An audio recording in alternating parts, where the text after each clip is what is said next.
Sometimes in quilting, it is impossible to get the exact shape we want from squares and rectangles and triangles, regardless of whether we cut them out ahead of time or build them with our stitches as we go. In that case, we use templates in order to cut out exactly the shape we want. Drunkards Path is a traditional quilt block that uses templates to make a curved shape that will be sewn together with a curved seam in this episode of How to Quilt.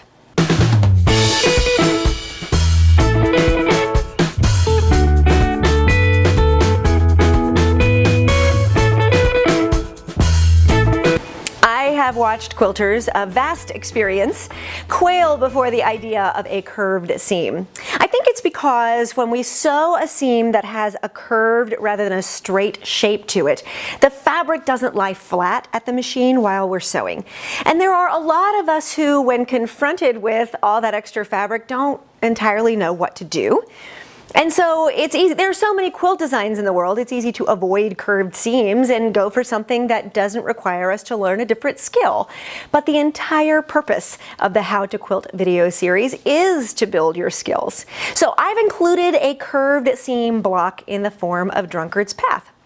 Drunkards Path is a traditional quilt block that uses the curved seam inside the block to create a staggered curved line between blocks and across seams.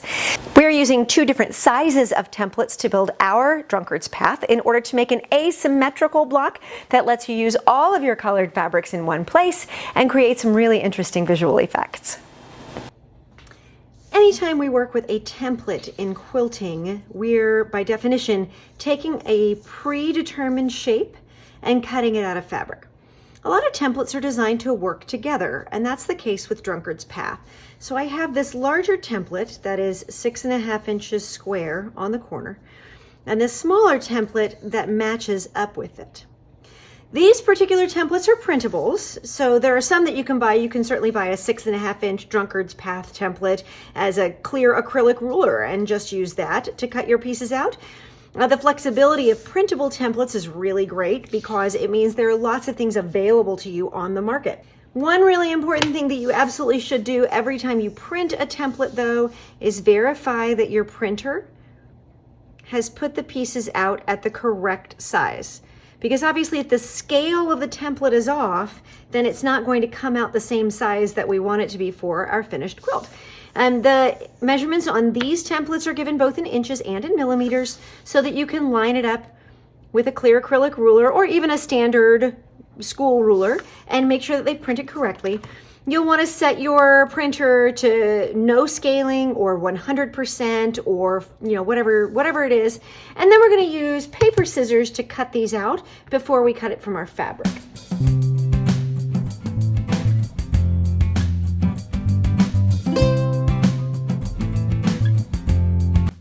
So here we are. I've got template A and template B.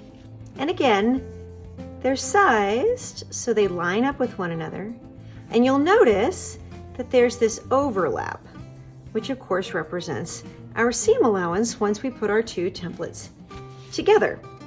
Finished size for these templates is 6.5 inches if they've printed to scale. But because this is a curved seam, we're going to need to sew this edge, which is a convex curve, to this edge, which is a concave curve. And that's where people get a little nervous about sewing curves. This is a very, very gentle, easy curve that's not going to be terribly tricky for you. And I'm going to demonstrate both how to pin it and how to press it so that we can get the smoothest result possible. For template A, we need 3 of our fabrics cut out in template A. This cerise color, our flamingo pink color, and our lightest blue color. The most efficient way to cut these out is all at one time, stack them up. Cutting your templates can be done either with your rotary cutter and ruler, which is a technique I prefer when I'm cutting straight edges on templates. It allows me to get a lot of accuracy. I do have to be careful as I'm using the template with the ruler that I don't shave a little bit off the template with each pass, which could of course make the template smaller over time. Be prepared if you're going to use your rotary cutter with your template that you might need to reprint them. The other technique you can use is to print your templates on slightly heavier paper like cardstock, and then use a marking tool to trace around the edges of the template so that you can take the template away before you cut, either with your rotary cutter or with a pair of shears. In that case, I'll also caution you, because you're tracing around the template, the line itself is slightly larger than the template. So we want to look out for those incremental errors that can creep into our quilting over time. I've used my spray stabilizer ahead of time. You can see I've got my selvage edges here, but pieces big enough to accommodate the template I'm cutting out. I mentioned that I like to use my clear acrylic ruler to do this. I'm going to start by cutting this fabric down so that I can work with it a little more easily. I'm going to rotate, leaving my template in place. It's sort of stuck down with a little bit of static cling, but if you want to be extra sure, you can certainly pin it in place. I'm going to line any inch mark up with the lower edge, and then this edge up with the edge of my template. And if I'm going to err, I'm going to err on the side of slightly bigger, because I know that that straight edge is where this template gets stitched to its neighbor. And again, straight edge, and then cut it off. And then these shorter edges here are also straight edges. So I can cut out everything but the curve using my rotary cutter. I'm also cutting all three out at once, which means they'll all be the same size. Then I'm going to come back, I'm going to rotate this piece, use the ruler to hold down as much of the template as I can, and then cut with my rotary cutter again.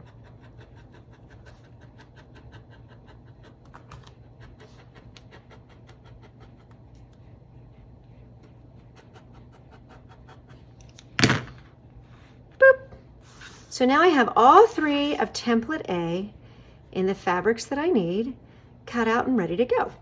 I'm going to set these aside with the template.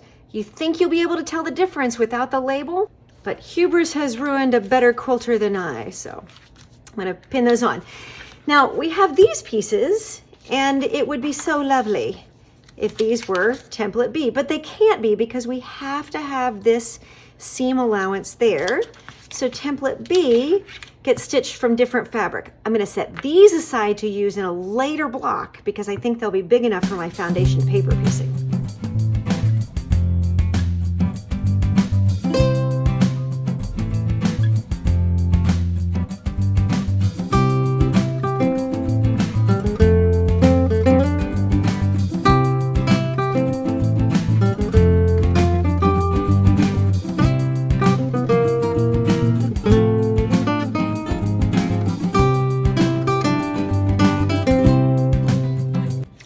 Template A and template B. I also have template C and template D. I should still check to make sure it has printed accurately. And then cut out with paper scissors before cutting out of the fabric.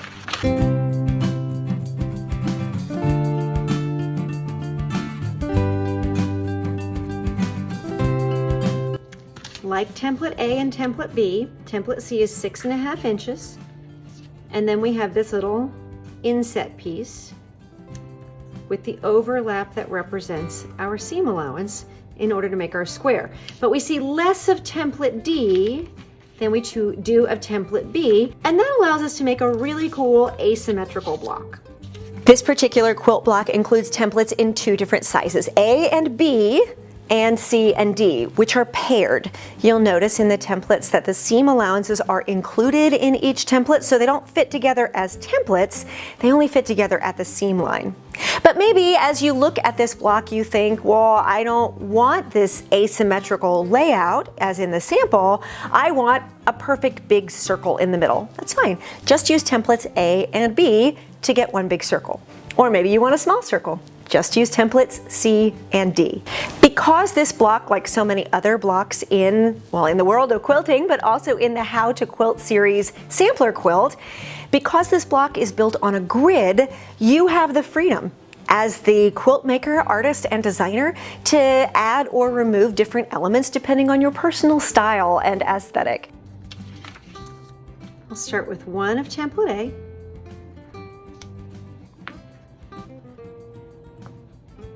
And the match of template B.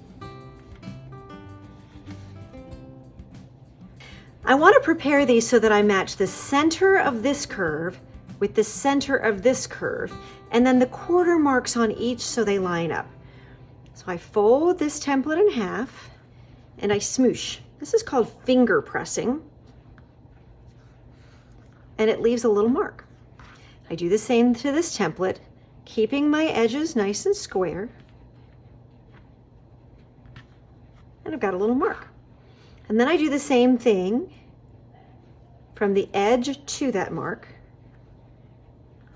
and from this edge to that mark. And just leave these little indentations. These will be my match points so that I know I am evenly distributing the fullness of this curve. Then, right sides together, I line up the marks I just made. What you'll notice as we do that is because we're matching a convex curve to a concave curve, the fabric will sort of bunch up a little bit. It has to. But as we work, it will even itself out under the presser foot. So this feels, that feels so unnatural to so many of us. We're really accustomed to working with straight, flat pieces of fabric. Lining up my raw edges here, putting in a pin. I like to tell people, pins are not about rules. Pins are about confidence, and you should use exactly the number of pins it takes for you to feel confident. Do you see this sort of bizarre shape that we're making? It can be upsetting if most of your quilting and sewing has been about getting things to lie flat. It's this weird shape, almost like a crown. But when we take it to the machine, we don't have to worry about that shape because our 1/4 inch is just a tiny smidge out of there and it'll sew right up. We take this super awkward shape, right? And we're gonna put it template B down because that's the flatter side. So I don't have to worry about where the fabric is and whether it's getting bunched up. If I have template A up, I can monitor the volume as I go around the curve. A 1/4 inch really is a small seam allowance.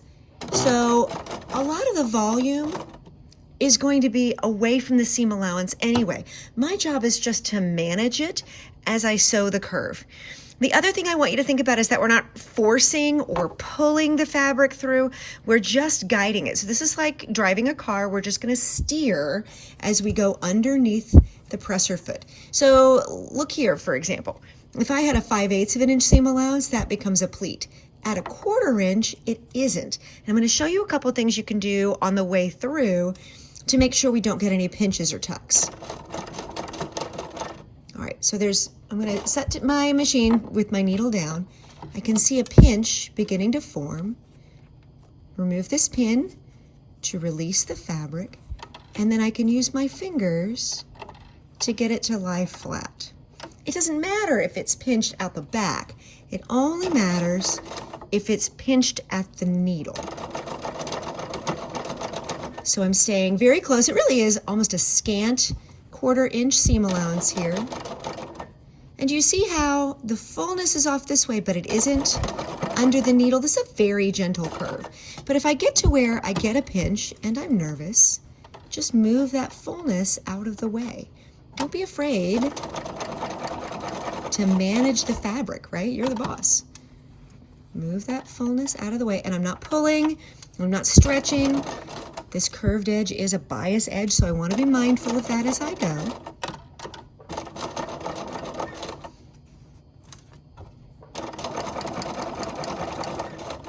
And I was going to say, you know, in regular life, do I go faster? I don't know, maybe not. Certainly not if I only have 4 units to make. You can take your time here.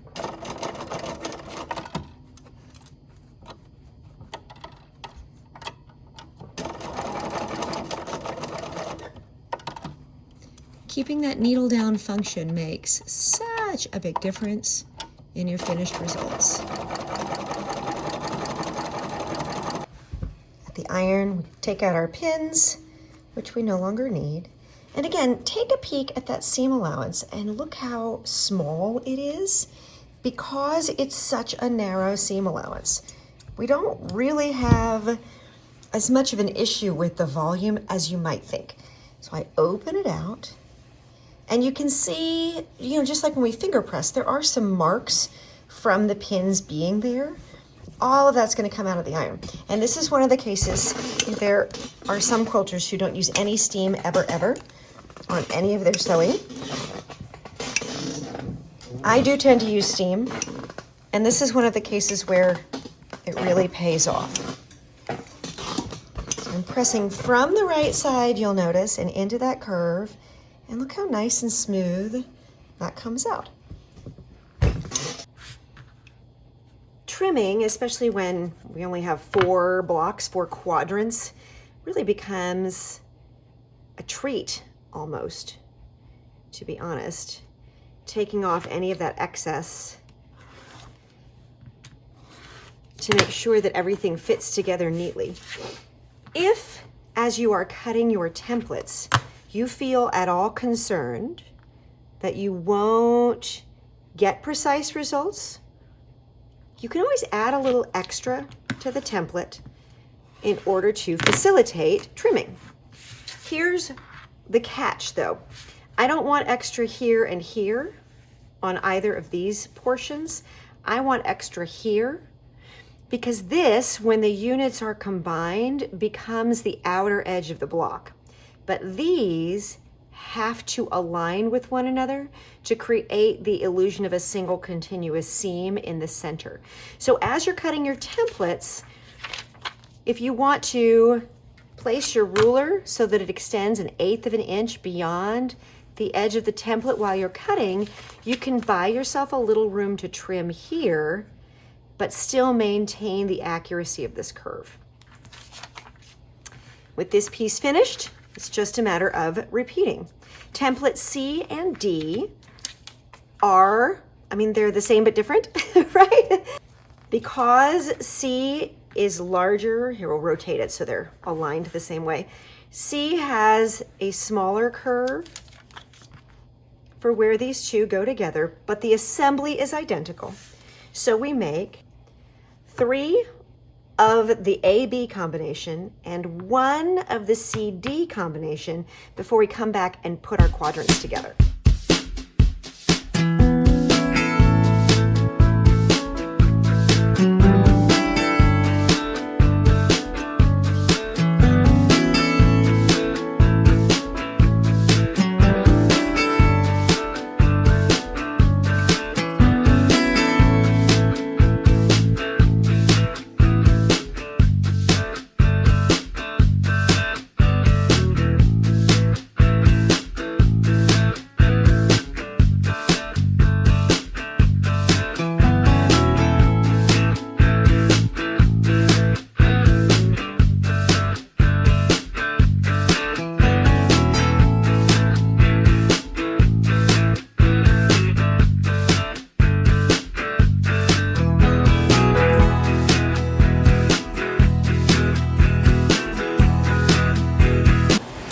Take care to match your seam allowances as you put your units together so that we can make sure that we create the illusion, and this is not an optical illusion block, although I love them. We can create the illusion that across the seam line it is one continuous line, despite the fact that the fabrics change. It makes a very pleasing effect for the eye as we look at the quilt later.